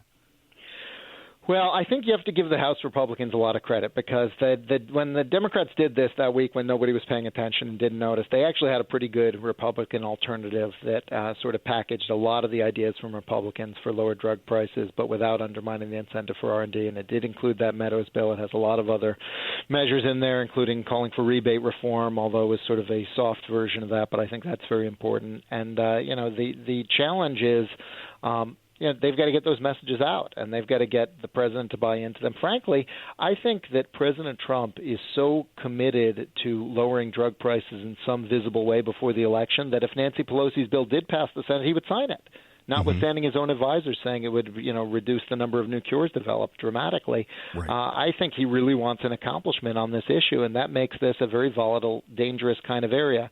So I think there's a good chance we are going to see legislation on this, and Republicans have got to deliver something. There is a committee product in the Senate that Chuck Grassley wrote that I think could be kind of the kernel of a consensus alternative. But if they try to do nothing, they're probably going to push the president towards Pelosi's kind of maximalist, government intrusive position. And by the way, Eric, the price controls bill that the Democrats pushed in the House has a lot of support from the health insurance industry, which is why United Health supports it and AARP supports it and so forth. I think they're being shockingly short-sighted in this idea that government nationalizing prescription drug prices will somehow result in them making more money, like they will be allowed to, benefit as insurance companies from spending less on prescription drugs rather than just being the next domino to fall that the Democrats will go after next. If you're just tuning in, I'm talking to Phil Kerpen, the president of American Commitment. Phil, with all this lay of the land out there right now, if you're a conservative out there, you're listening to the two of us have this conversation, what would you recommend that people do? Well, I think we've got to demand and be very clear on this to our senators in particular, that we want a solution that will meaningfully lower drug prices without undermining the incentive for R&D. And we support the Mark Meadows measure to strengthen our negotiations on the trade front. We want to see rebate reform so that so much money isn't diverted to middlemen, because the market is very poorly structured right now. The pharmacy benefit managers actually have an exemption from the federal anti-kickback statute that lets them ask manufacturers for high prices and high rebates so they can divert the rebates and not pass them on to customers. They should be incentivized to be negotiating for lower prices. They're the buy side of the drug market, so I think we've got to fix that issue. And I would really like to see them do something to tackle the high cost and the lengthy timelines associated with FDA approvals and to streamline that process. I would like to see drugs available to be marketed after they're approved for safety prior to their efficacy testing being completed, especially when you consider that doctors so frequently find off-label uses anyway. The idea that we wait years and years and years for drugs to be proven effective for a given condition before they can be sold, and then they end up being used for other conditions, to me, suggests we ought to allow drugs on the market as soon as they're proven safe, and I think that would significantly increase access and lower cost as well. So I think the message has got to be, we've got to tell our centers, hey, look, if you don't want Nancy Pelosi's crazy price control bill, and you should not want it, then you guys have really got to deliver something that will lower prices for prescription drugs and in the near term without undermining the incentive for R&D and developing new cures. You've got to get your act together and come together on something. All right, Phil, listen, thanks very much for stopping by. That is very useful, and I would tell all my listeners if they text the word Army to 33777, they get on the activist list, and as this moves forward, I'll keep an eye on it and keep in touch with you, and we'll make sure, if nothing else, we can maybe stop the Democrats and find something better. I sure appreciate you stopping by. My pleasure, Eric. Have a good one. You too. Phil Kerpen, president of American Commitment. You can Google American Commitment to get to his website. But again, text the word Army to 33777. As this legislation comes down the pike, we'll be able to get you plugged into Congress to be able to kill the Democrats. And you know, he's right on this. Just let me reiterate from my own personal perspective here. If the government is setting prices of medicine, it sounds good because you're thinking, oh, I'll be able to get my current medicine cheaper. But what about the future medicine? The medicine you're on right now didn't exist at a point in time. And it was because of our free market incentives for pharmaceutical companies to innovate and research that the medicine did exist. If there's no longer a profit in innovation, you know exactly how the free market works. They're not going to pour their heart and soul into R&D when they're not going to be able to make their money back. And so Nancy Pelosi's bill sounds good on surface, but has far-reaching long-term bad consequences for us. And he's right. The president wants a deal on this. He's going to go with hers if there's no alternative. So stay engaged. Text the word Army to 33777. Man, I'm glad I just Googled this one. If you're just tuning in, welcome. It is Eric Erickson here. The phone number, we'll take your phone calls, 877-97-ERIC, 877-973-7425, 973-7425. There's on social media a warning being circulated from the World Health Organization saying to avoid having unprotected intimate relations with wild or farm animals to prevent the coronavirus. Nope. What the actual wording says is to avoid contact with wild animals. Be sure to wash up if you do. Someone doctored it to send it out. Y'all, I got to tell you, I think the coronavirus is going to be a bigger issue for us over the next couple of weeks than the State of the Union, than impeachment, than the Iowa debacle. I do kind of think that in large part the media is ignored it because they don't want to set off panic. And I do think that there is some legitimacy there in trying to avoid panic.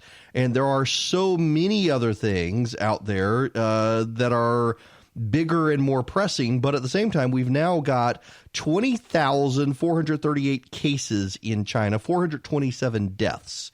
In the United States, we are up to 11 cases of coronavirus, and it is confirmed now that it can pass from person to person. And there are all sorts of conflicting stories on how do you handle it. Can you wear face masks? Face masks, of course, are all sold out. What sort of face mask is the best face mask?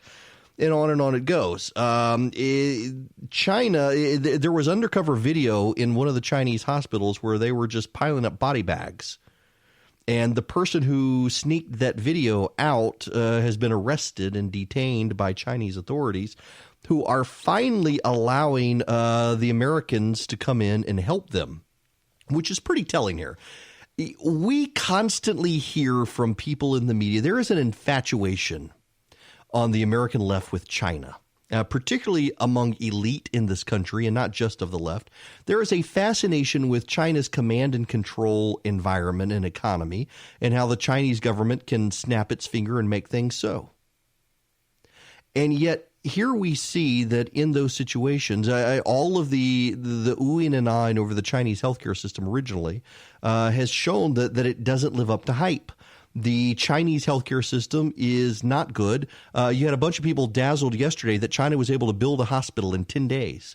Through slave labor and military, they were able to put up a hospital that's going to fall apart in a couple of weeks, but for right now can house people. It's not a good look for the communist Chinese, and yet there are a lot of people in this country who are infatuated with the Bernie Sanderses of the world and what they can or cannot do. When we come back, I want to actually talk about this failure of institutions, because it actually does matter and is going to be increasingly a topic for our age as, well, we continue to discuss Iowa.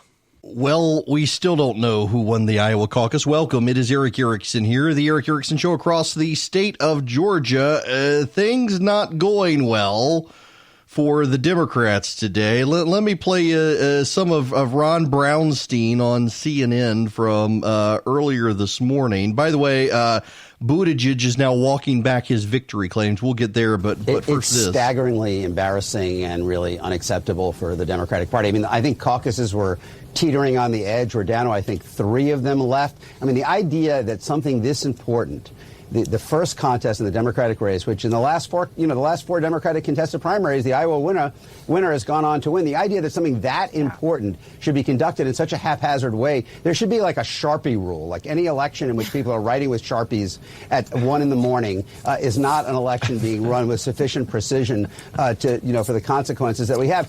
Trump is meddling, is kind of meddling in royal waters. I mean, there is a portion in particular of the Sanders campaign, coalition, and campaign maybe, that is inclined to believe exactly what he is saying, and the president is simply trying to recreate the situation of 2016 when a reasonable percentage of Sanders primary voters ultimately voted third party in the general election. That may be unavoidable for Democrats, but they certainly compounded the risk of it last night. They certainly did. You got to remember that Donald Trump won by 70,000 votes spread over Michigan, Wisconsin, and Pennsylvania, and there were more than 70,000 voters from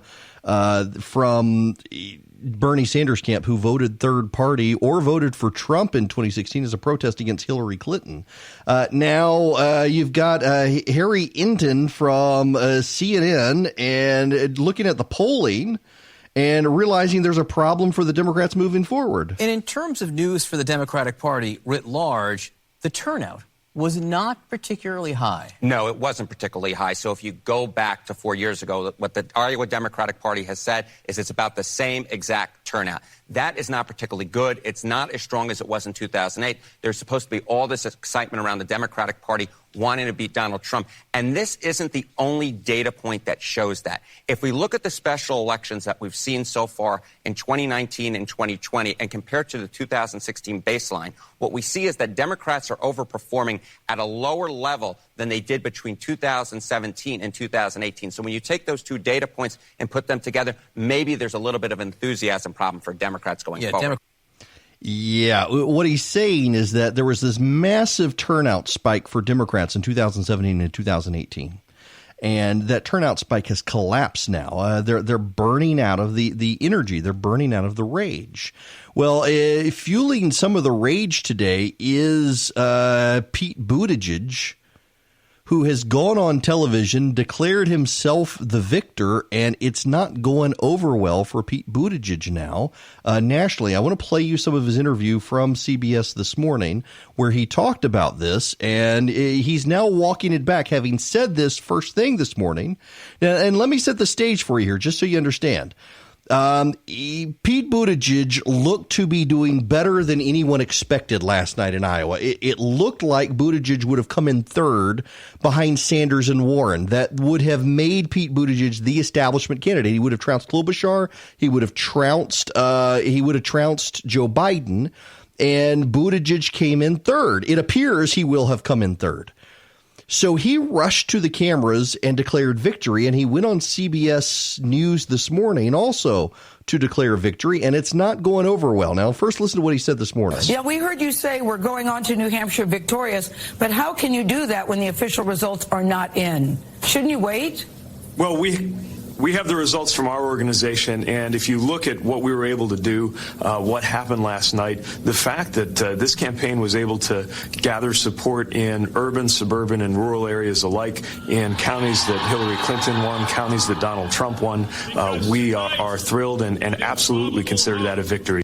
Absolutely consider that a victory. Well, that wasn't the only thing he said. He also had a little bit more of this discussion I played earlier on CBS.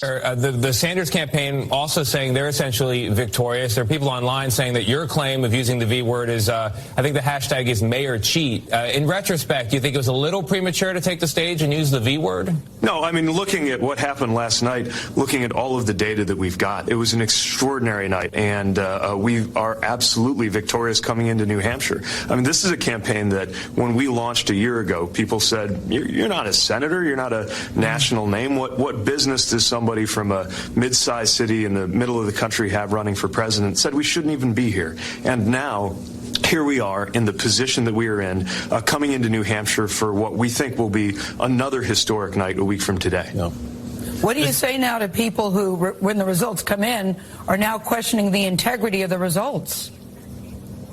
Well, again, the good news is there is a paper process that can verify this. And, of course, the way the caucus process works, folks are in the room. They see how everybody aligns. So it's verifiable, but still very, very frustrating. Yeah, and you do need to understand that point here. This isn't a matter of hacking. In fact, let me read you from Mark Igerman, he's a tech guy, writing about this. Having spent 20 years working at the intersection of tech and politics, bad app design plus no verification tools plus inadequate governance structures prevented a quick resolution. The caucus reporting app was freely available and seemed not to require a login. It merely required a PIN printed on the final tally sheets that were unique to each of the 1,700 caucus locations. That's the core problem. There was a long delay getting precinct leaders to connect, download the app, and figure it out. That led to some people tweeting out pics of the tally sheets that included the PIN number. And then campaigns like Pete Buttigieg's started doing this as proof of their success. Pranksters or bad actors were then able to download the app, upload new data for any precinct whose sheet they saw, overriding previous data. Someone probably claimed that Deval Patrick got 100% of the delegates in a large Des Moines site just for fun. The discrepancy instantly became obvious to Iowa State Democratic Party officials. The app almost certainly lacked adequate logging or access control, so all the officials saw were brazenly fake data, and they had no idea why. They also didn't have a plan B, so they started getting calls from precincts. But once again, they lacked verification tools, and anyone with a PIN could claim they had the data. Maybe someone tried to call in a report altered numbers, or maybe state officials were just nervous. Nobody was empowered to make a decision, so they punted and are probably physically collecting and verifying the data today. Campaigns probably have a rough idea of the numbers, but who knows? That, I suspect, is more accurate to what's happening than anything. And it was a complete meltdown. And there's a larger issue here that we should explore. And that is the failure of institutions. Amy Walter, who is with Cook Report, she was with ABC for a while. She's a great political reporter, is noting that the bizarreness of all of this comes because the Democratic Party after 2016 decided they needed to placate Bernie Sanders and his supporters, though Bernie Sanders is not even a Democrat. They have allowed to compete on the ballot as a Democrat a man who is not a Democrat. They have changed the rules to accommodate him. They have built software to accommodate him. And he has hijacked the Democratic Party for a campaign that has nothing to do with the Democrats. It is a complete failure of the institution to serve the Democratic Party. In much the same way, Donald Trump in 2016, if we're honest, he was able to hijack the Republican Party. If you surveyed, and I realize there are a lot of people who have engaged in revisionist history here, but if you actually were to survey the Republican Party in 2016 in Iowa, New Hampshire, and South Carolina, What you would have seen in the original trend lines of the Republican Party in those three states is that the people who were coming in initially to support Donald Trump were people who were new to the process and not Republicans. The Republican Party, if you will, was able to be taken over by Trump supporters who were not necessarily Republicans. And in fact, as we see in 2018, for example, in Georgia, where you did not have a massive wave of Republicans turning out to help Brian Kemp or any other candidate, these voters turned out for Donald Trump, just like they turned out for Barack Obama in 2012, but they didn't turn out for Democrats in 2010 and 2014. They turned out for Donald Trump in 2016. They'll turn out for Donald Trump in 2020, but they've got no ideological allegiance per se to the party. Now, that's good to some degree, except we're making cults of personality out of political parties now. I mean, what does the Republican Party stand for other than a party that is designed to prop up Donald Trump? I mean, does anyone have any idea what the Republican Party stands for? You can say the Republican Party stands for smaller government, except the Republican Party is voting for trillion-dollar deficits, which is only going to grow the government. You say the Republican Party is for cutting taxes, except, again, trillion-dollar deficits, eventually taxes are going to have to increase. You can say the party is for deregulation, and maybe so, but is that about the only thing it stands for is deregulation, corporate interests? So what about everyone else? The president is much more populist than he is for corporate interests or a conservative. You oftentimes hear the president's supporters say, what is conservatism conserved? We have a failure of institutions. There's a failure of Congress. There's a failure of the political parties. There is, to some degree, a failure of the presidency. Lisa Murkowski has announced she is not going to vote for impeachment, even though she's upset with the president. And in large part, she's not going to vote for impeachment because of Elizabeth Warren's question to undermine John Roberts. Lisa Murkowski opposed witnesses. She wanted to call witnesses, and she voted against them, she says, in large part because she could see Elizabeth Warren and others trying to undermine the judiciary by making it all about John Roberts and forcing John Roberts to break a tie when he had no business breaking a tie. In fact, John Roberts came out last week and said he had no business breaking ties and would not break a tie. So Lisa Murkowski, to protect the judiciary, is essentially falling on her sword, blaming Elizabeth Warren, which, by the way, that reminds me, Elizabeth Warren, not a strategic genius. She screwed up with her DNA test, and she overplayed her hand with John Roberts. She could have very well gotten what she wanted, which was a tie vote on witnesses, except she asked that question of John Roberts, putting John Roberts on the spot. He clearly did not like to be put on the spot, that basically what the Republicans were doing wasn't calling into question the Chief Justice's fairness and integrity. And even Adam Schiff was like, absolutely not. This is a ridiculous question. But it allowed Murkowski the excuse to say, I'm not going to go down this road. Because she's trying to preserve an institution. Our institutions continue to fail us. And in part, they're failing us because they are grasping for technocratic solutions to replace incompetence with competence, and they're not actually giving us competent solutions. People are losing their faith in institutions. But I got to tell you, what are institutions? What are institutions? Institutions are the people assembled. Ultimately, the institutions are us. And so to the extent that institutions are failing us, it's we are failing ourselves. Now, I realize you're supposed to say things like, oh, I trust the people. No, people are stupid. I mean, have you been to a Walmart on a Friday afternoon? People are stupid. And no offense, by the way, to people who go to Walmart. I go to Walmart as well. But good Lord, people are stupid. And stupid people do stupid things. And increasingly, we've got a tuned out society staring at our phones. No one's paying attention. And we're outsourcing our problems to institutions to save us. And who are those institutions? They're us. They're people just like us, distracted, overburdened, oversharing on social media, staring at their phones. They're incompetent because we're incompetent. So to the extent that our institutions are failing us, we are failing ourselves, and we now have less and less trust in our institutions. That is one reason I think the killer argument of the 21st century has got to be federalism. I mentioned it earlier in the show, in the last hour. Jeremiah 29:7, seek the welfare of the city in which you're in exile, and there you'll find your welfare. All of us are outsourcing our problems to Washington, D.C. We have avoided local solutions for local problems. We think Washington is going to solve everything.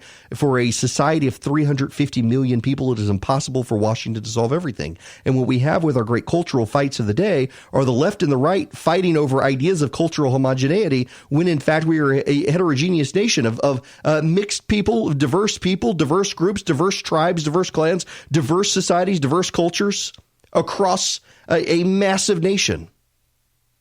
And the idea that Washington, D.C. can cater government to fix the problems of those 350 million people is preposterous. That, by the way, is why it's ridiculous to think we're going to have some sort of British healthcare system in the United States. The British healthcare system of a mostly white nation, not even half the size of ours, cannot match us in our diversity, in our ethnic backgrounds, in our racial backgrounds, and everything else. I mean, for God's sakes, Texas has about as many people as Canada has. To think that we can prescribe solutions in Washington, but we can't because the institutions are failing. And the reason the institutions are failing is the people themselves are failing. And we got this spectacle last night in Iowa because the people who were supposed to actually fix the problem and improve the situation themselves failed. No one wants to exercise leadership anymore. And frankly, we've made it more and more impossible to exercise leadership. And part of the problem there, honestly, if we're really honest about it, is transparency. Everybody's got to be so open now. There are some things you just shouldn't see. Parties do not need to have everything they do out in the open and exposed where people can nitpick. It's just it's kind of sad to see. But it's also very funny to see when you see the collapse of the Democratic Party in Iowa last night.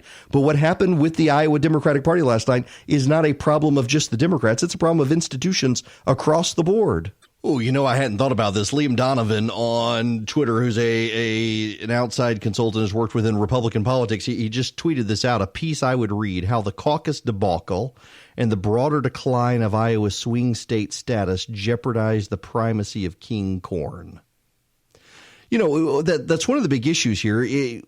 Ted Cruz in 2016 won the Iowa caucus.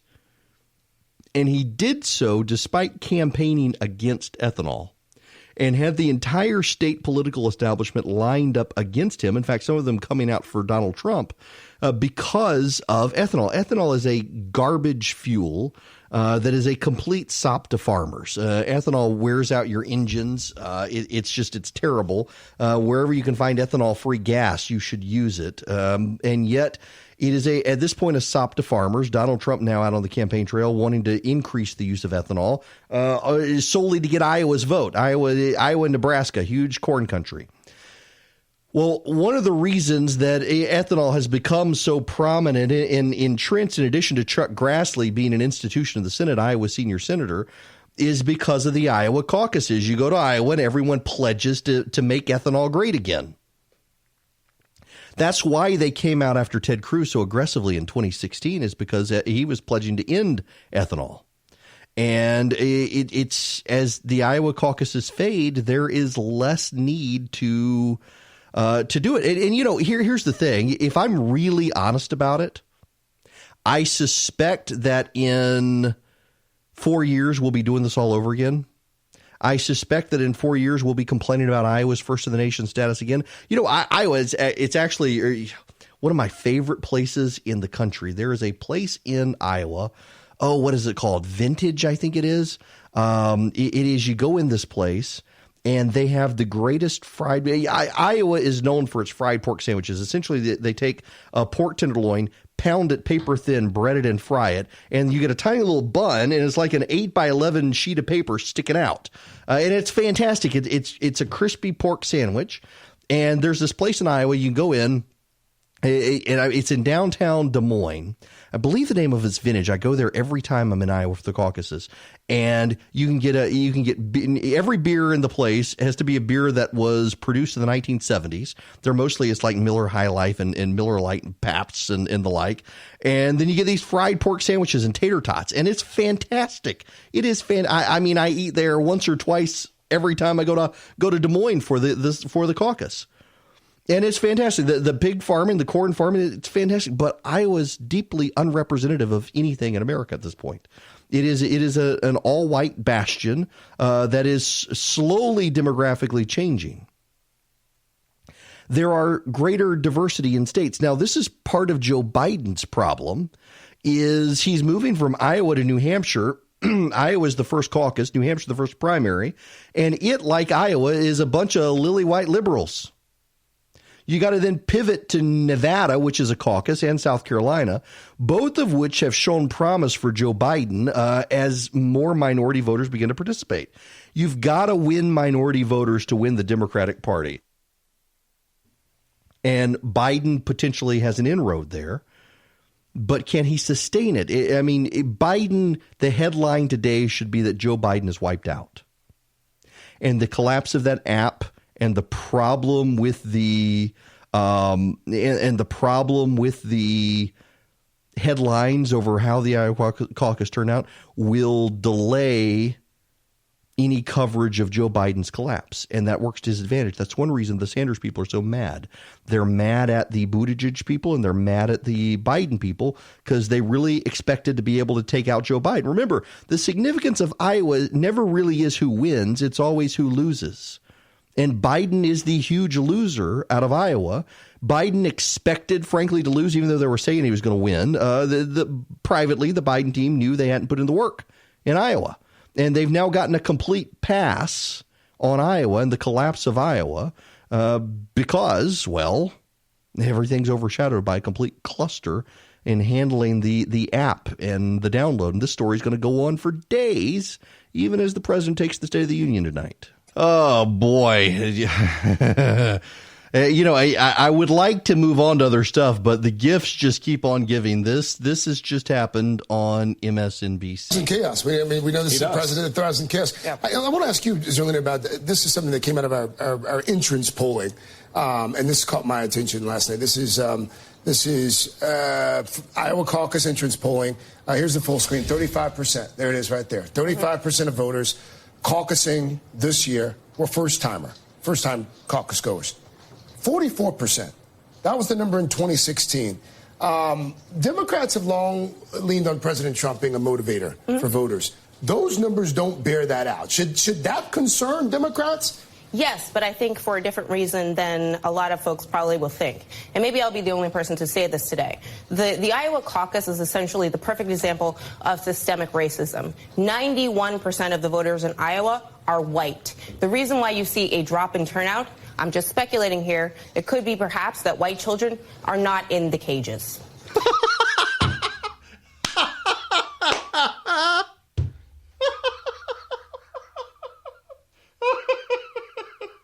Cough. Oh my God, wait, she keep talking. So when you're talking about the tangible pain that black and brown people are feeling, they feel a sense of urgency because their kids are being put in cages, right? And so if you have 91%... Wait. Who's being put in cage? Illegal immigrants can't vote, Zerlina. Electorate, that sense of urgency may not be reflected in the turnout numbers. I'm not saying that's the reason for this. No. It could be a factor.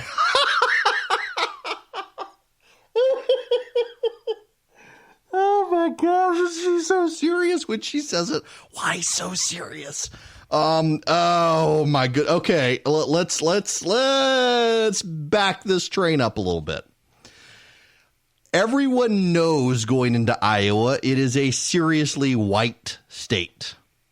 Do you know why so much emphasis is put on Iowa, particularly among the Democrats? It is because of the Jimmy Carter, Ted Kennedy caucus. Where Carter was stunned by Ted Kennedy's showing, and it gave Kennedy some level of rebound out, showing dissatisfaction. And ever since then, both parties have put a lot of weight on Iowa, particularly the Democratic Party. Iowa is, yes, very white, and so very unrepresentative of the Democratic Party. But Iowa is also a caucus state, and there are only 3 caucus states left. There's Iowa, there's Nevada. What is the other caucus state? Oh, hang on. This is going to kill me. What are the states with caucuses? There are 3 of them. There is Iowa, there is New Hampshire, and there is, well, not New Hampshire, Nevada. This is so unprofessional of me. I apologize. I'm going to get yelled at by my producer here for doing this. But nonetheless, Iowa and Nevada are the two big ones. Alaska has one, North Dakota, Kansas, Wyoming, Hawaii, and Maine. The only ones that are seriously considered, however, are the Iowa caucus and the Nevada caucus, because the other caucuses tend to take place at times when there are Super Tuesday style elections, and so they get overshadowed.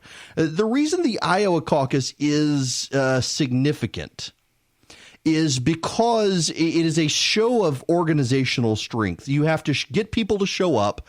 They have to commit to you. They have to be able to make a pitch on your behalf. For example, in one Iowa caucus last night, the designated Bernie Sanders person, their car broke down and they couldn't make it. And so one of the Bernie Sanders supporters stood up and he made a persuasive pitch for Bernie Sanders, arguably more persuasive than Bernie Sanders. It was essentially that his brother has a disability. Bernie Sanders is the only candidate seriously fighting for Medicare for all. He longs for that day. It would help his brother, et cetera, et cetera, et cetera. And it was persuasive to people there.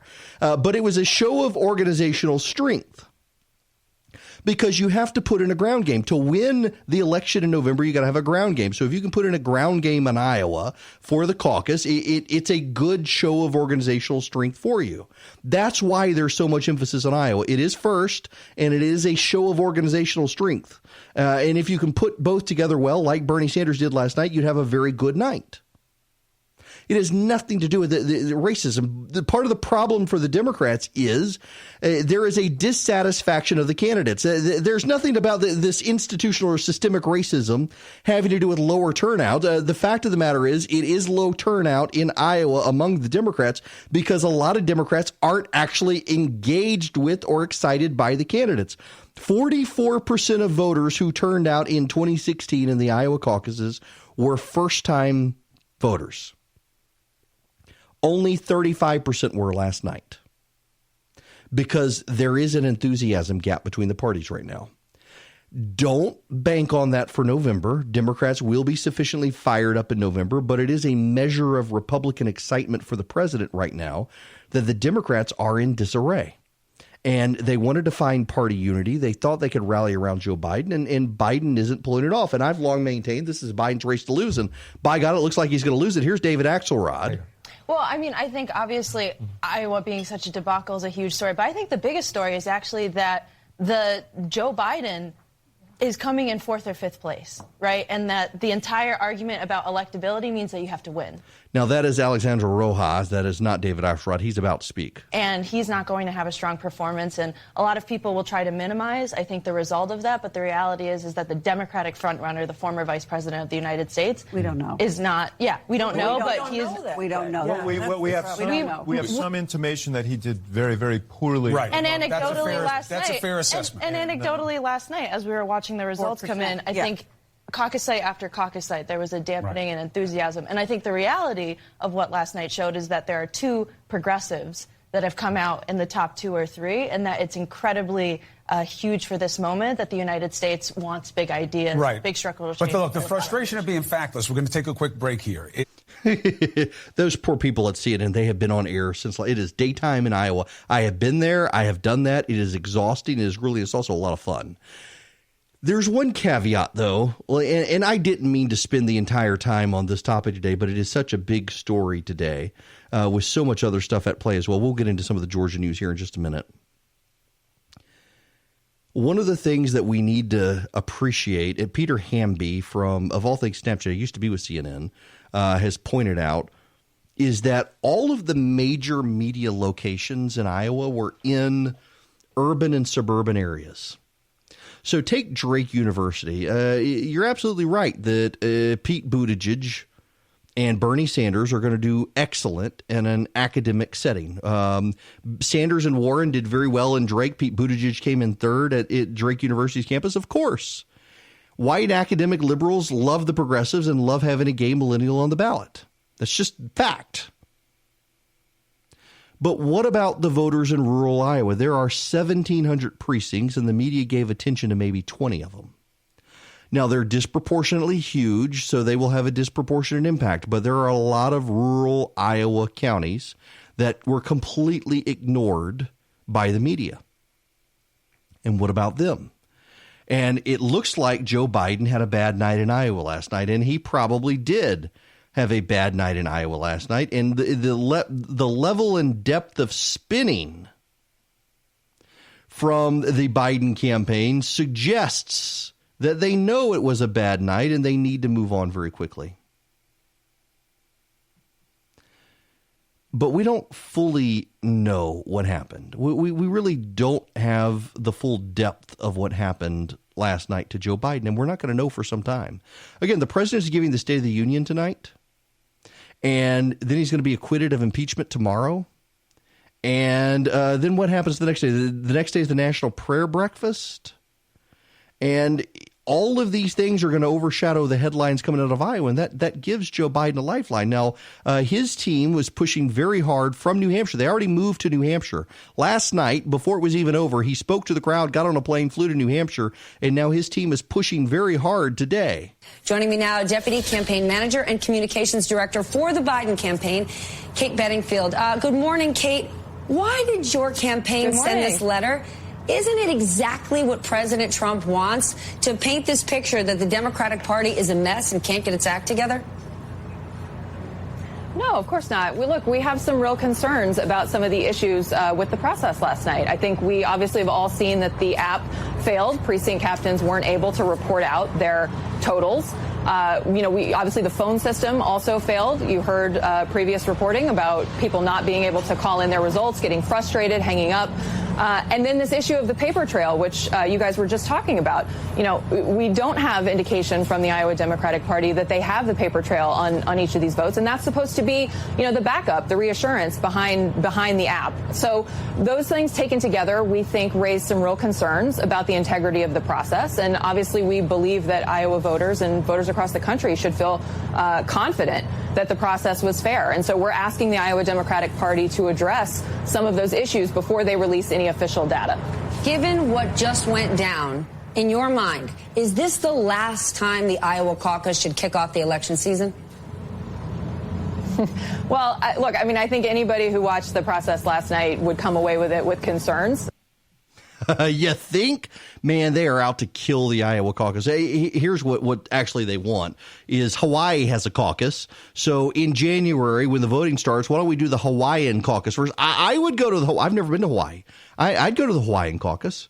I got a friend of mine who owns a big chunk of land down in Hawaii. I'll go crash at his place and watch the caucuses from his place, and we'll watch the Democrats and the Republicans fight it out in a Hawaiian caucus as the first in the nation, and then it's going to take them all day the next day to book it back to New Hampshire for the New Hampshire primary. But at least you'd have a more demographically diverse caucus for the first caucus than Iowa. The reality is that inertia is going to keep the Iowa caucus first, that they will beg forgiveness and they will try to get it right next time. But remember, they screwed it up last time too. Now, all of this, there's a bigger, more transcendent issue. And there is one word to describe the bigger, more transcendent issue. That word is Bloomberg. Because Mike Bloomberg is not on the ballot in Iowa, and he's not on the ballot in New Hampshire, and he's not on the ballot in Nevada, and he's not on the ballot in South Carolina. He is waiting for Super Tuesday to make his move, and he thinks the Democratic field will be so divided that by Super Tuesday, he'll be able to have clearer standing. He is spending more money than all the other candidates combined on advertising, on social media, and on TV and radio. He's playing ads on conservative talk radio stations, on Fox News, on CNN, on ABC, NBC, CBS. His ads are everywhere. They are ubiquitous. My kids know who Mike Bloomberg is because they encounter his ads on YouTube constantly. He's not micro-targeting his ads. He is, in broad strokes, advertising, and in broad strokes trying to make a name for himself, and he's getting attention. He's getting notoriety, and that's what he wants right now, is that level of notoriety for his campaign. And he is about to pour massive resources into California. Put this in perspective. Iowa has 41 caucus delegates. California will have over 400 caucus delegates. The campaign says it will have 800 full and part-time staff and 20 field offices in California by March 3rd. That's Super Tuesday. No other campaign is going to have the money to match that. California's got 415 delegates to Iowa's 41.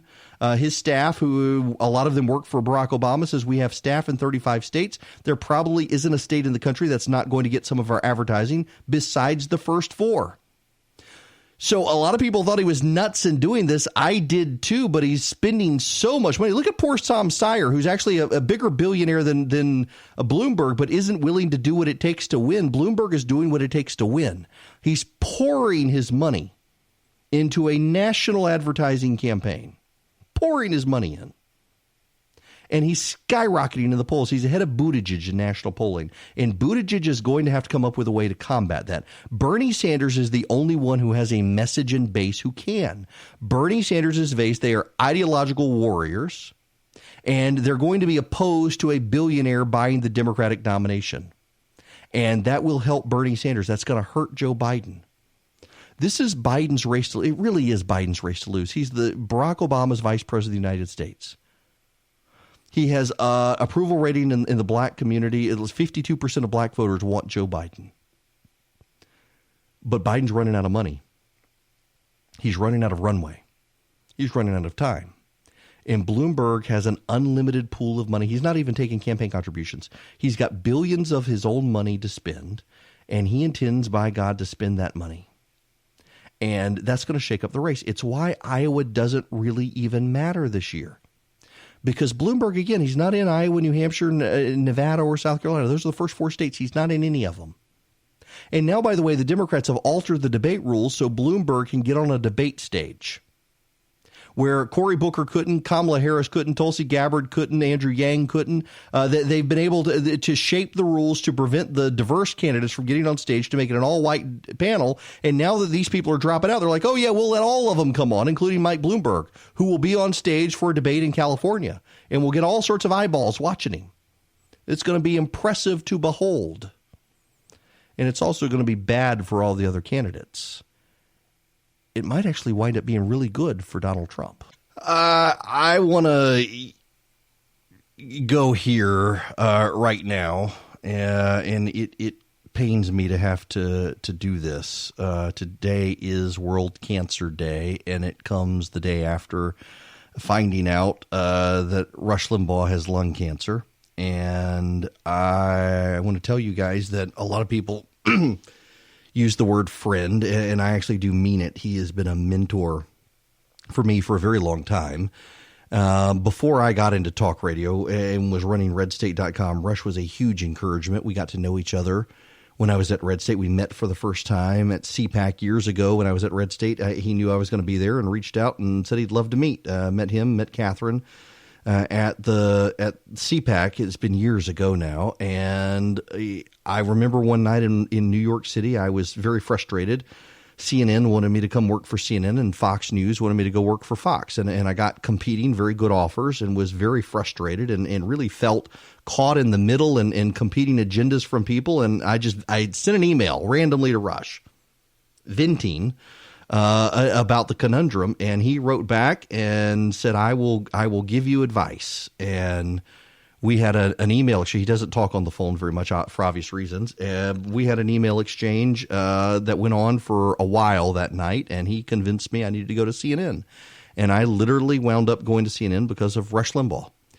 He said he thought it would do me good to get out of my bubble and comfort zone and essentially go behind enemy lines to be a conservative on CNN. And he trusted that I would not lose my way at CNN. And 3 years later, when Roger Ailes was luring me to Fox, Rush was there and saying, go. You had your time behind enemy lines. Go enjoy the comfort of Fox now. And I did. When I fell into talk radio, Rush was the guy who guided me in talk radio, who gave me great advice, some of which I can say publicly and some of which I can't. And I filled in for him for a number of years. And he and his whole staff, they are wonderful, wonderful people. I think the world of Rush. We go weeks without talking, and then we'll have bursts of email exchanges. We typically are trading emails throughout Apple events. We maybe have been known to race each other to get an iPhone. He typically beats me. Of course, he has staff who can do it. It's just me doing it, and he makes sure I know that. But I hate to hear this news. My wife is battling lung cancer right now as well. And having two people in my world going through that terrible disease is something. And I would just encourage everybody to pray for Rush. And I realize that some of the stations I'm on will not be going to him next, and some of them will. But I'm going to make this segment about Rush because he actually is a friend and mentor. And not as good a friend as I wish he was, but a better friend than he needed to be. And he's always been there for me to answer my questions and let me pick his brain and give me good career advice and advice on other topics as well, including advice on golf. And I would just pray that the God who raised us from the dust of the earth and stitched us together in our mother's wombs would reach out his hands and heal him and sustain him and his family and his friends and loved ones and his colleagues and those who work with him, and get them all through this time, and give him the peace that transcends all understanding, and sustain him when he's worried, and lift him up and heal him. But God's will be done in this, and let Rush feel the presence of so many of us who are praying for him. He really is just a phenomenal, warm, and caring person, and nobody does it better than him, and I would not be doing what I'm doing but for him. I really do very much owe my career to him. The advice he's given me over the years has been priceless, and so I am definitely praying for him and hope you guys will as well, and absolutely wish him the best. And I will talk to you all tomorrow.